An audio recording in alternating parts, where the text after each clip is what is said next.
to present my work here. So this is going to be mainly based on my joint work with Taiwan from Shanghai. I will mention it again once we get to the results related to that joint work. For now, to start with, I would like to recall numerous ways to construct theory matters for group C star algebra. One of them is when we are given a finite group G and we look at the averaging projection, namely the projection that is written on the screen. So that projection lies inside the reducing C star algebra of G. So that's one way to have a complete projection. The other one is like the construction of one projection and serialization. Then one has two copies of so in product group, basically, when we have two commuting unitaries, then one can construct out of that projection. And another one is by looking at the index of abstract sets and spectrum operator, and that gives us a K-theory class. So what I'm going to show you in this talk is to basically introduce a new way of constructing K-theory classes and study their pairing with different traces. So that's the aim of this talk. For that, I would like to start by construction that motivates this construction that I'm going to tell you, and that is the one of Kazhdan projection, which is highly related to property T introduced by Kazhdan in the 60s. So, as we all know, probably Kazhdan's property T has various characterizations, and this one is known as the operator algebraic characterization of property T. So the definition or characterization goes as follows. We have so G has property T, even only if there exists a projection inside the universal or maximal group C star algebra of G, such that if we are given a unitary representation of a G, which then induces a representation of C star max, then if you look at the image of this projection under this unitary representation, then the image of that projection will be the total projection of these vectors. So that is what is known as Kazhdan projection. And let me just quickly recall a few facts about this projection. So, if it exists, then it is unique by the way it is constructed, and it is non-zero inside C star max of G. Then we can take the trivial representation associated to any group, and the image will be one. This projection will be so this trivial representation is written non-vanishing of this projection. On the other hand, if you look at the image of this projection on the left representation, and that means that inside C star reduced of G associated to an infinite group G, then this is already true. Why that? Because we have an infinite group G, and we are looking at shift invariant vectors inside the image, but at the same time we wanted, so this means that we want the invariant ones, but we also want that to be an L2 function. So that means that this has to be only 0. That's why the image of the Kazhdan projection vanishes inside the reduced of infinite groups. And as such, this is an obstruction to set a method to prove the Baum-Connes conjecture. Right. So this is just a quick overview of the Kazhdan projection, like first definition, and in my next slide, and in the following two slides, basically what I'm going to do is to kind of have a different look at the construction of Kazhdan projections in such a way that I can then kind of generalize that to a setting that I am interested in, mainly with the goal of producing new K-theory classes. So averaging projections, but from a different perspective. So G has a property T, so G is a group with property T, so that means that it is finitely generated. So S is a finite set, and it fits a unitary representation of G. As the set pattern projection is the projection whose image is described in this way, the fixed vectors on H. Now, I take the Markov operator, which is just the operator that averages over the generators. As such, this is an element inside the group ring. And this operator comes with this property that the invariance of G, or phi of G to be more precise, are the same as the invariance of pi of M. So one direction is pretty easy to see because we have all generators. In order to show the other direction, one needs to use some convexity argument in order to show. So, being operator algebraists, we are interested, we would like maybe more to work with kernel operators. So that's why we take the combinatorial Laplace operator, which is defined as the identity minus Markov operator. And again, this is an element inside the group ring. So clearly, the kernel of this operator is just the invariance of this representation, and this can be also identified with the 0th degree cohomology of G with coefficient in the given unitary representation of G. Now from here I have a connection between the kernel and the 0th degree cohomology. So what I'm going to do is basically to kind of introduce a way to get in a meaningful way to higher degree cohomology of G with coefficient in a given unitary representation. So this is just from before. In order for us, at this moment we would like things to make sense in this more generalized setting, and for that we don't have necessarily this type of F1, meaning that we have finitely many generators coming from property T. So I am assuming that my group is of type Fn plus 1. That means that there is a model for BG whose n plus 1 skeleton is finite. I take a free resolution associated to this model for the trivial G model Z. I construct from that a so that's the free resolution I have constructed out of this model. I apply the home contour with coefficient inside this given unitary representation. I get a cochain complex. I can identify the terms, the home BG n with coefficient in H, so the n skeleton of BG, with just a direct sum of copies of H. And I can just, then I obtain the following cochain complex after this identification. That is basically written in terms of different finite direct sum of the unit space. So in order to find delta 0 or pi of delta 0, one needs to just look at this part of this cochain complex. So that is just D0 start to 0, and this acts on H, obviously.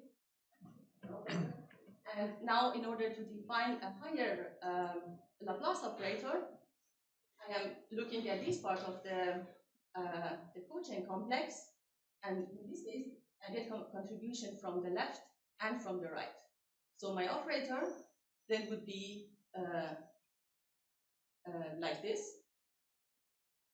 So it acts on this Hilbert space. And now, Hausdorff isomorphism would then provide me with an identification between the kernel of this nth Laplacian and the reduced nth cohomology of G with coefficient in the Hilbert space H. So what is reduced cohomology? So when defining cohomology, we just take the kernel and divide it by the image of the previous codifferential. And in order to define reduced cohomology, we just need to take the closure of this, this image in order that we get a Hilbert space. So that's what we are interested in, because our setting is inversion. So then we would like this to also get into a Hilbert space, and that's what we do. And we say cohomology is reduced if these two definitions agree. This is a form of L2 cohomology. If you work with L2 Hilbert space, it should be just L2 cohomology. Right. Yes. Yeah. All right. So now here is the definition of higher Kazhdan projection. So we start with a group G of type Fn plus 1. We fix a unitary representation of G. A higher Kazhdan projection in degree n associated to this data would be the orthogonal projection defined on now a direct sum of Hilbert space that we were given onto the kernel of this delta n, the higher Laplacian that we have just introduced. So as such, this projection does not necessarily need to live in the C-star algebra generated by this representation. But we assume, if we assume spectral gap, then this would then lie inside some matrices over the C-star algebra, and well, the fact that we have need to calculate this would be that we have to this is defined as some direct sums of Hilbert spaces, in contrast to the previous case where it was just right away on the algebra, on the C-star algebra itself. So spectral gap would be then necessary for us because we would like to study K-theory of C-star algebras generated by a given unitary representation. There is a characterization of that, of when there is spectral gap, basically, because that is going to be the assumption that I will and that means in order to check that pi of delta n has spectral gap, I need to check that Hn and Hn plus 1 are reduced in the sense of what I defined in the last slide. All right. So you really understand this definition, so because you say some matrices. I mean, here it looks like that the matrix algebra is just the Kn times Kn matrices, but I mean, the choice of this resolution depends. I mean, it depends on the choice of the resolution. So that's right. You have an invariant definition. That's right. At this level, no, but if one takes the K-theory class of that, then it becomes basically invariant under that because of the homotopy that one gets between the resolution. So for this, indeed, it is depending on the resolution one starts with, but later, when studying the K-theory class of that, then that will be independent.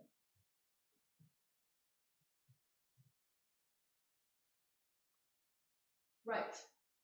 So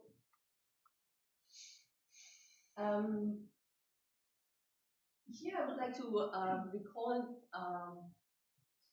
Betti numbers, and then I would like, as my title suggested, to kind of connect, or at least the aim of my talk is to connect it to the notion of Betti numbers, and then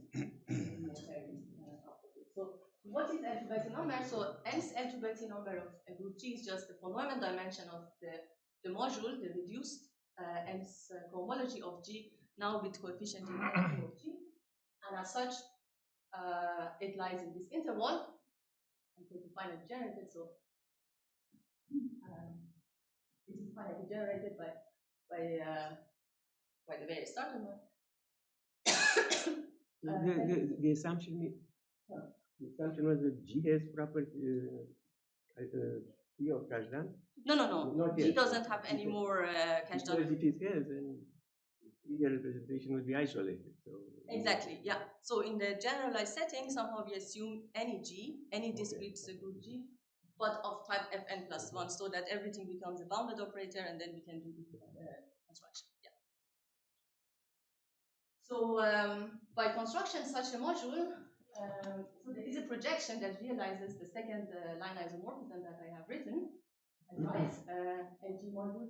But then in this case, this projection can be taken more, is actually the higher Kazhdan projection that we had, because on the left-hand side we have just the image of this projection. So that's the way we get this, realize this isomorphism.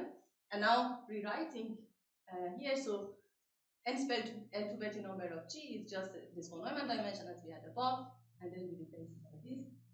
And this dimension is just nothing but the tensor product of the matricial trace with the canonical trace, the von Neumann trace, on Pn. And because of the tracial property, so then it doesn't matter if I take if I take Pn, or I extend it to the K-theory classes and then put Marie von Neumann classes. So that means that assuming spectral gap, so that Pn lies in the algebra, the C-star algebra we are interested in, then the extension of the canonical trace to the K-theory level of this K-theory class is the same as the nth L2 Betti number of the group G. And in particular, if the L2 Betti number is non-zero, then we get this class non-zero inside K0 of C-star reduced of G. Reduce and not max. For the P0, it was only in C-star max, right? Right, yes. So this one is now the reduced one. Yes. So Pn for n equals 0 is something else than before? Yeah, right. So the point is that in this construction, one can take a family of representations. And if I take all unitary representation, and then with that, I define my higher Kazhdan projection, then in that situation, then P0 of that would then correspond to P0 coming from like the Kazhdan projection. Mm-hmm. And here P0 is not interesting because it's kind of 0 if the group is infinite. Exactly, yeah. So this means that I in a sense, I get a way more freedom in which representation I am interested in to take as the family that I'm going to construct this projection with. And indeed, this is a place that one actually diverges from property T in particular, because there it's like in 0th degree that would be 0, but here we can actually get some non-zero projection. K-theory classes. Right. So now I would like to give one application to the coarse Baum-Connes conjecture coming from these high Kazhdan projections. So maybe just a quick, just one thing to make sense of coarse Baum-Connes conjecture. So we have learned last week about the Baum-Connes conjecture, and the coarse Baum-Connes conjecture is just basically, you can think of it, if you have not seen it, as a metric version of the Baum-Connes conjecture. So instead of so Baum-Connes assembly maps or Baum-Connes types assembly map would compute K-theory of C-star reduced of G or some algebra, and in this metric case, we are the C-star algebra we are interested in is just the so-called row algebra. And one main application of that would be then to compute this the K-theory associated with the row algebra coming from the metric space of G. Right. So the theorem is going to be like this. So under certain assumptions, we are going to get some we are going to get an identification or equality, equality between n's L2 Betti number of certain groups and I with the standard Betti number Betti number of Ni. So it's going to be an equality between L2 Betti number and Betti number. So let's maybe first recall where do this invariant groups land. So standard L2 Betti numbers are just the dimension of Hn and homology of G with coefficient in C, and as such they are natural numbers. While as we saw, L2 Betti numbers being defined as the von Neumann dimension of the reduced nth cohomology of G with coefficient in L2 of G lie inside this interval. So there is a big difference between where these things take their value. So the conclusion is going to be that actually they are going to be natural number then. So let's see under which assumption we get this this result. So we start with the group G, an exact residually finite group of n plus 1. You can think of an example of such a group, for example, as free group on n generators. So a free group would then satisfy this this assumption. Being residually finite, so it comes with a filtration of finite index normal subgroups, calling them NIs. And now what I consider is that, so associated to each of them, there is a quasi-regular representation. And what I do is just to take the direct sum of this quasi-regular representation in order to get one unique representation. I assume that delta n has spectral gap with respect to this unitary representation, so that Pn, the Hayek-Hanschen projection, associated to this data, lies inside matrices over the C-star algebra generated by the image of this unitary representation, pi. If on top of this, I assume that the coarse Baum-Connes assembly map for the matrix space associated with the residually finite group, which is called dot space, this disjoint union of G mod Ni, is surjective. I need this to just guarantee that this projection lies inside the image of the Baum-Connes, so that then I conclude my result. So if this is surjective, or if this lies inside the image of this assembly map, then I would get such a equality between the values of L2 Betti numbers and Betti numbers for this sequence of NIs.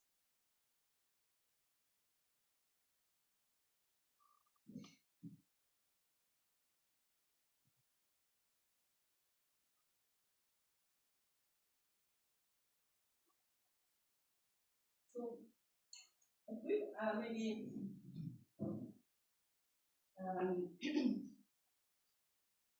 or like just the idea behind the proof for this theorem is that, so we have the coarse assembly map in particular on K theory of the row algebra associated to this space. We define two maps, basically two trace-like maps. So one would then give me the dimension of basically homology, dimension of homology that I have, and that would correspond to this Bn.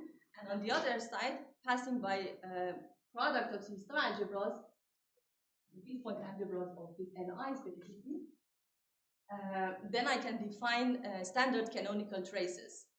So I get a triangle, and I can show that this triangle commutes, and commuting of that would then imply that these two basically trace-like maps that I get on product of Ri divided by direct sum of Ri would then basically coincide, and that would then give me this result. So basically it comes from defining these two ways of getting these tracial maps.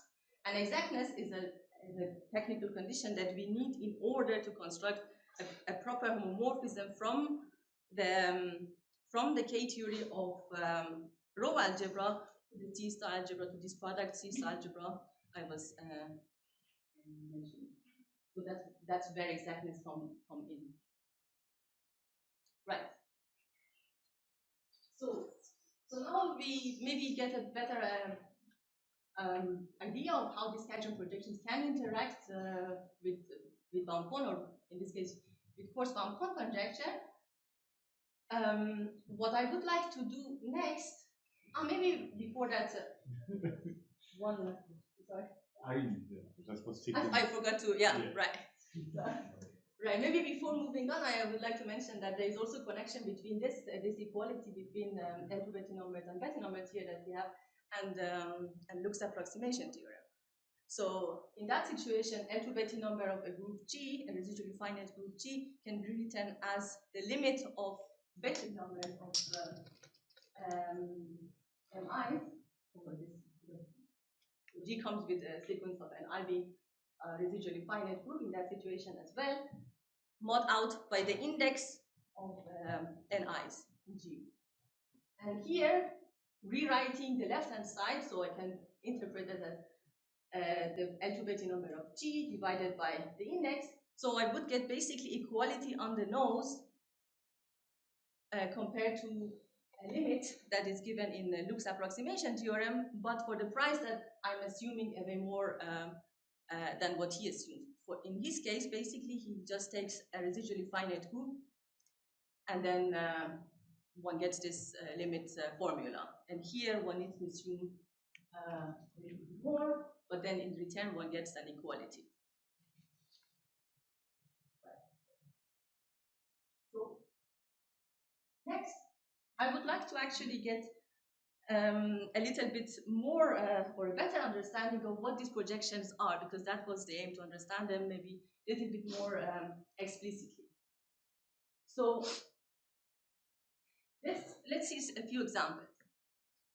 So that was the first, basically the property T example that we had seen. So we start with an infinite group G with property T. As I said, the invariance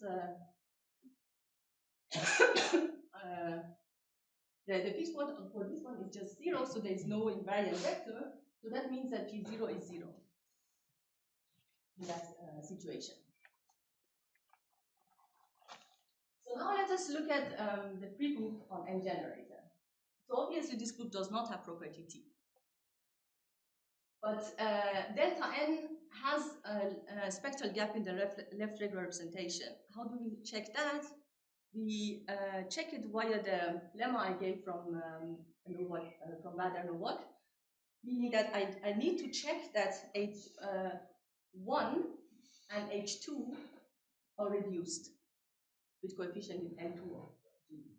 So H1 is reduced because this group is non-amenable, that's the Kazhdan result, and H2 is reduced. In fact, it vanishes because as a model for Fn, I can just take n bouquets of circle, so there is no two cells. So that means that H2, so H2 is 0, and then so it's obviously then it is reduced. So H1 and H2 are reduced. So there is spectral gap according to that lemma. So that means that P1 exists inside some matrices over C star reduced of G. G being the free group on N generator here. So what else can we say about this? We know that K-theory of C star reduced of G is Z generated by 1. So this projection lying there, the K-theory class of this, has to be a multiple of 1. Can we identify which multiple this is? Well, for that we can check the L2 Betti number formula. It is a fact that L2 Betti number of free groups on the free group on N generator is just n minus 1. So now that being n minus 1, so if I take a pairing between the canonical trace and P1, that would correspond to the first L2 Betti number, meaning n minus 1, and from that I can conclude that this projection has to be of this form. Right. So I can then, so this is a non-trivial projection. But maybe it's still not interesting in the sense that I am producing something which is just a multiple of the identity. So let's move on. Take G to be PSL2Z. So this group contains F2 as index 6 of group. for the same reasons as in the second case, we get a spectral gap. And so this means that P1 lies inside some matrices over T star reduced of PSL to Z. But in this case, what we can say is that because of the L2 Betti number formula and the fact that L2 Betti number of this group is just 1, the one of F2 divided by the index, so 1 over 6, we can conclude that the trace pairing would just be 1, 1, 6. So that means that we are not going to get any trivial projection here anymore. So this is going to be something that is not a multiple of the identity. Now, the question is, can we identify this the K-theory class of P1 inside this K0 group? Can we get from this numeric information actually a description for P1, for the class of P1? And the answer is yes, we can do that. And in fact, this so PSL2Z can be written as a pre-product of Z2, so this is a known fact. And in this case, this projection is just basically this very simply described projection. So it's identity minus the averaging projection associated to this copy of this factor leg Z mod 2. The S is the generator for this, and T is the generator for that, for the second leg. So we get 1 plus, so the averaging projection associated to Z mod 2 minus the averaging projection, or the K-theory class of averaging projection, the averaging projection associated to Z mod 3.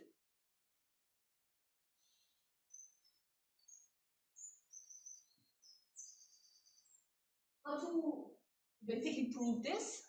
So the basic idea is that what we do is we basically start from very scratch. We write a proper resolution for this group. From that, we write explicitly what delta 1, the first Laplacian, is going to be. And then we try to analyze very explicitly the kernel of this Laplacian. Doing quite a bit of calculation, then we can then identify this projection as such. But for this approach, one really needs to write down concretely the first Laplacian. Right. So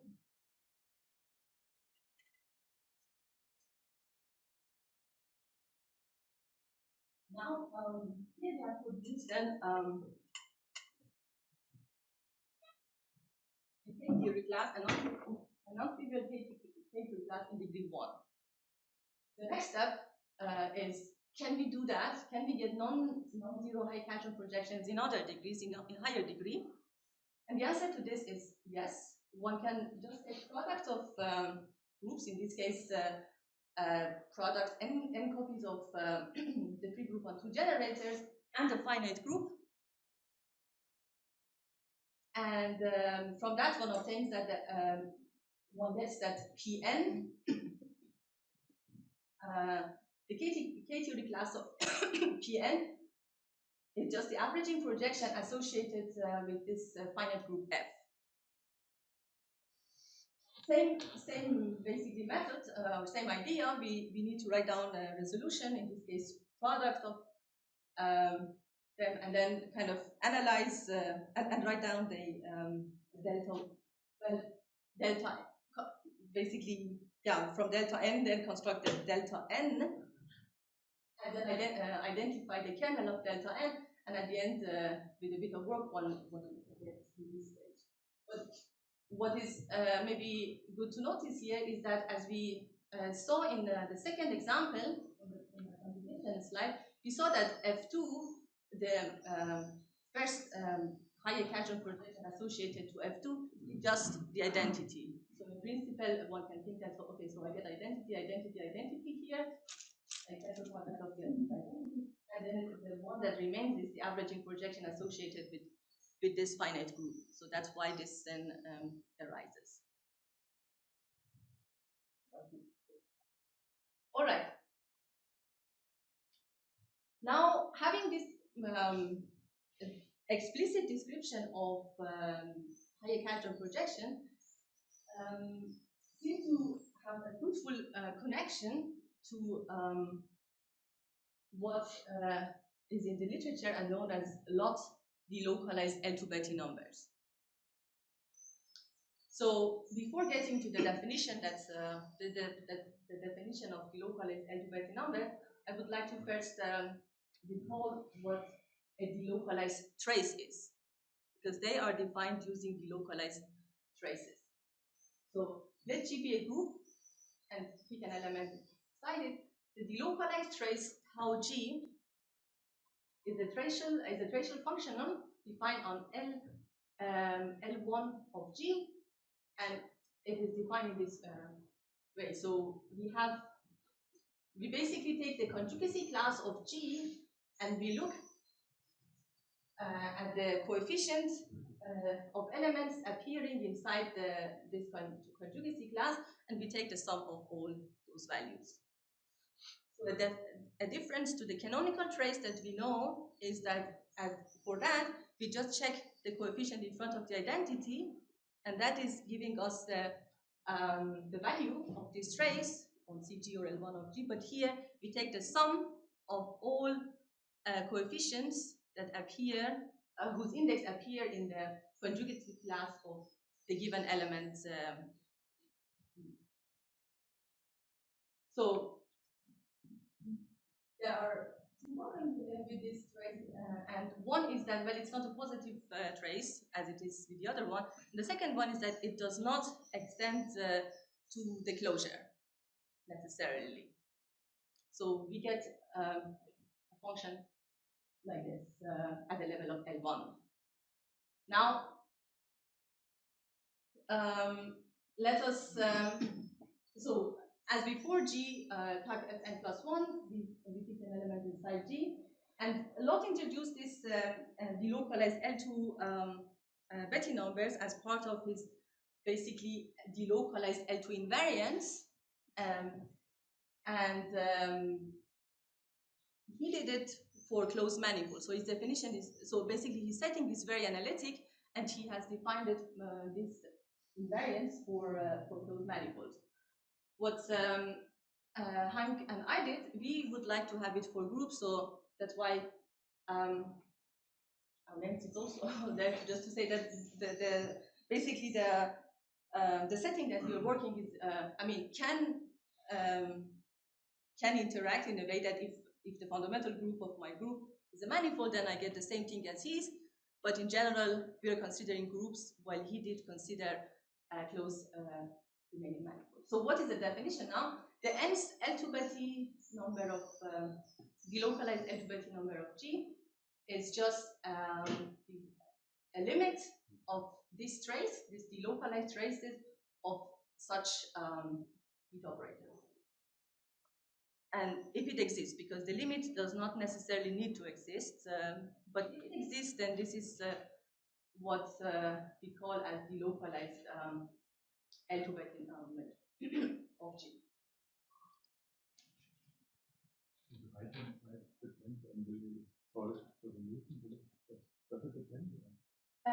Good question. It shouldn't.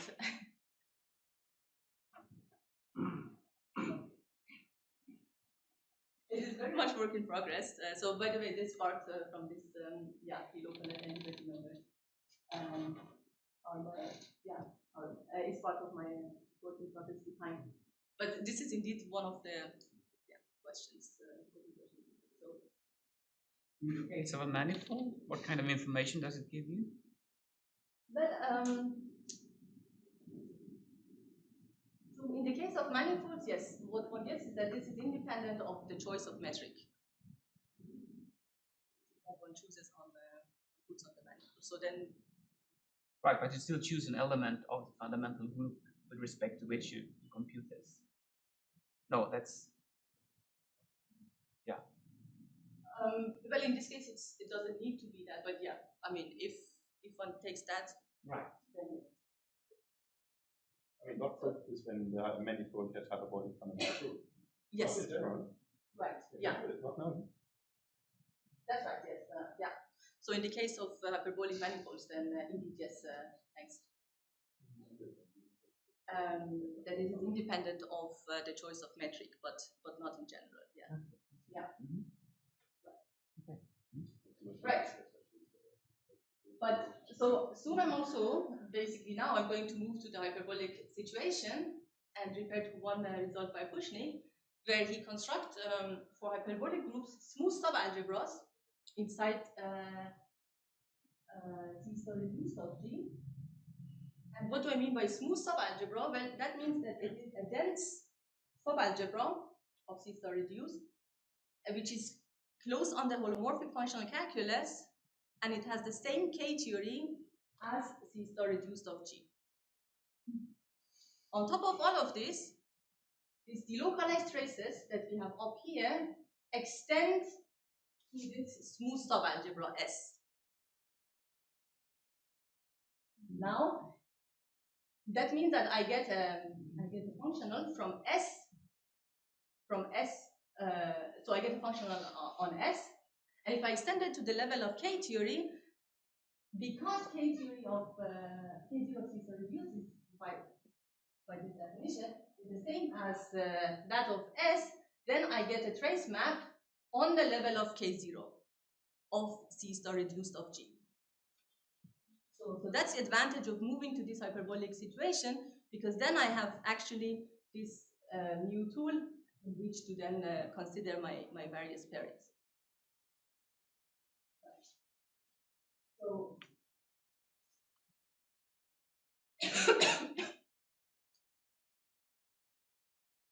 the proposition is that if we assume G hyperbolic and of Fn plus 1, and we assume spectral gap, so that Pn lies inside some matrices over the reduced of G, we can actually show that Pn in fact lies inside matrices over this smaller subalgebra, subalgebra S.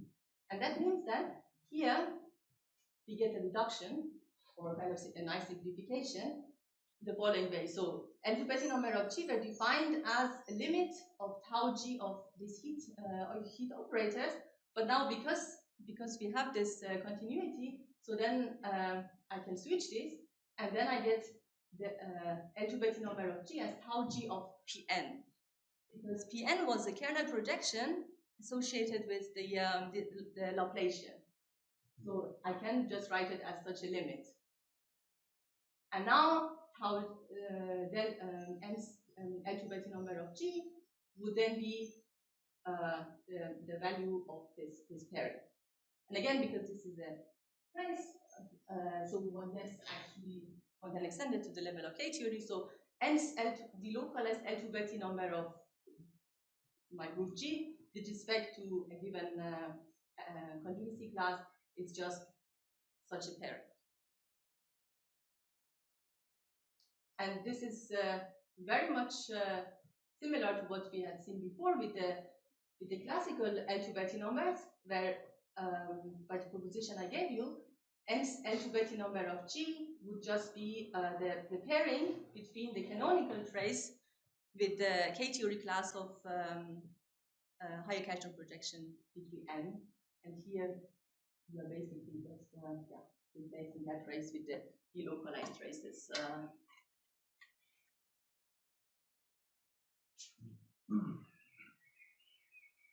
But for the price that one needs then to stay in the setting where these smooth subalgebras are defined, because we don't have necessarily these smooth subalgebras with these properties I mentioned in hand, so one needs to restrict oneself to certain classes of groups where these things are defined.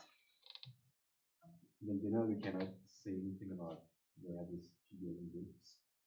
I mean, if you didn't have this knowledge about this. Right. We all. I mean, it could be that PN would still be. That is true. Yeah, but. I hope that this would still be true. Right. Yeah.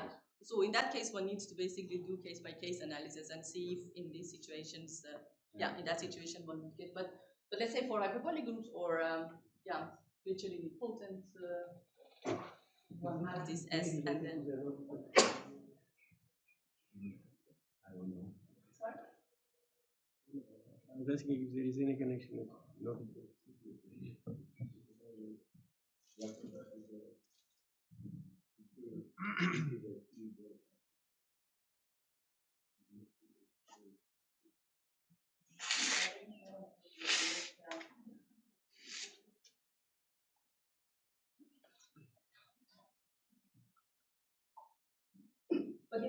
But in some cases, one can actually, even if you're not in this, say, hyperbolic setting, you can construct something. I mean, depending on what the composition your group has, for instance, we will get to that also.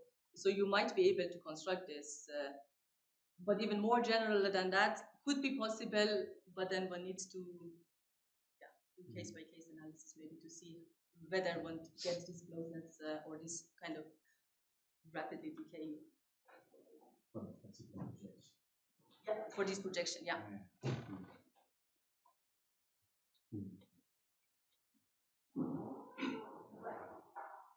So now I would like to show some non-vanishing results for this Betti numbers. And maybe before that, it's good to mention that when Lotz introduced this invariance, so he did not give many examples, basically. So the only example in the case of, the only non-vanishing example got was that basically if you start with a finite group, then your delocalized N2 Betti number would be just the averaging projection. Sorry, it would be just 1 divided by the order of the finite group you have. So that was the only non-vanishing result that he had obtained. And that is showing, I mean, it's basically because he does very analytically, so it's a little bit, it's actually quite difficult to get some results with that. But now with the help of, basically, now that we put it in more algebraic setting, together with the description of Hayek-Kazhdan projections, then we can obtain basically the first example of an infinite group which has non-vanishing L2 delocalized L2 Betti numbers. So let us look back at the example PSL2Z. We have computed that P1, the K3 class of P1 has such a description, and now I just do the pairing with respect to various delocalized traces, and among them are the ones which has finite order, because these are the ones that one sees here and which contribute to this. So in the G1 and G, if G is the identity, we would just get the first L2 Betti number of G, which is 1/6, so it's 1 minus 1/2 minus 1/3. So that means that we are pairing, that's a result of pairing with the canonical trace. And if you have other finite order elements, then we will get these values, and for the rest, it vanishes. So we don't have any contribution of other elements. And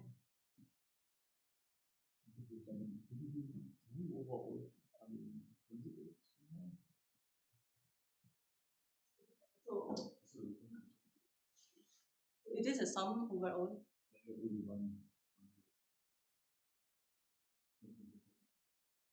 In this one? In the otherwise case. So this is 1 minus half, 1 minus half. And there is no S for the rest. I think Uli Bunke's comment might be that if G is conjugate to S, not just equal to S, you should get the same value. So the otherwise case is smaller than you claim. So if you take something like T, S, T inverse, it should also be minus 1/2 and not 0 as you claim. Oh, and see, okay. Right.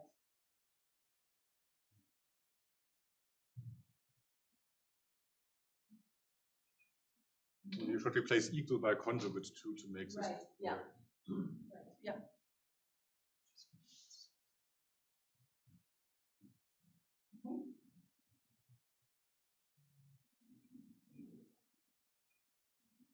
Right.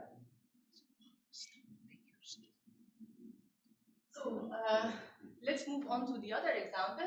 Now, with this example, basically, I would like to first mention that we can then get this delocalized, this non-vanishing values in all in higher degree as well, by the help of such, this projection. So then, yeah. We can cover the whole range of n.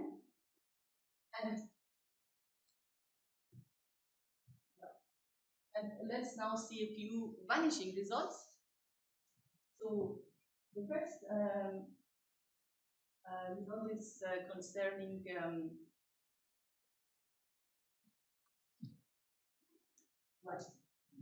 n-Betti number. So let G be a hyperbolic group. Assume that Pn lies inside matrices over C are reduced. If n's L2 Betti number of G vanishes, then it does so all these delocalized ones. Why that?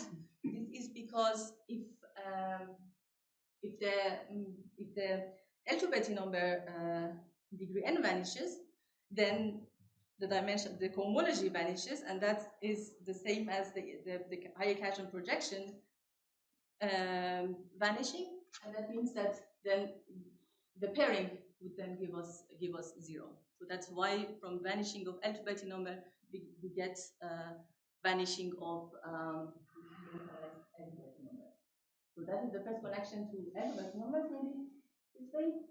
And the other one is the following. So a corollary of that.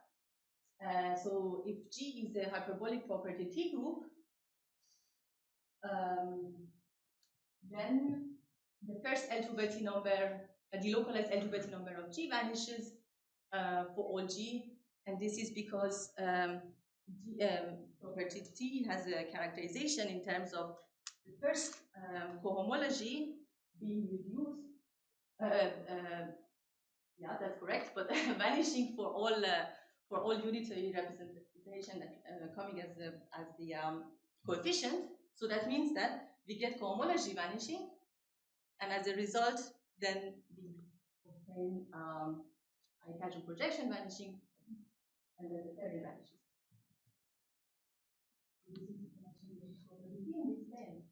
And then the last one is the following. So let G be a torsion-free hyperbolic group, assuming that Pn lies inside matrices, so we have this spectral gap.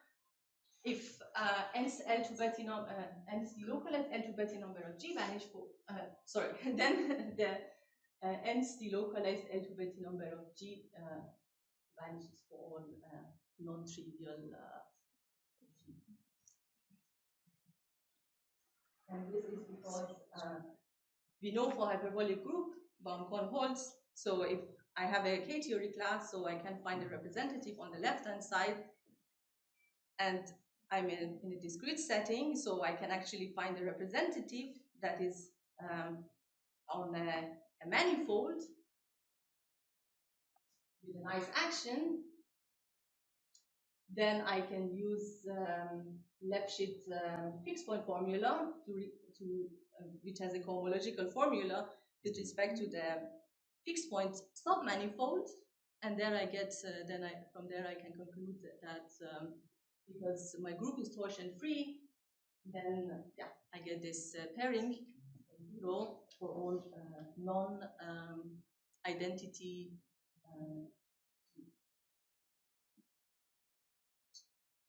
And yeah, that's all I wanted to tell you. So thanks for attention.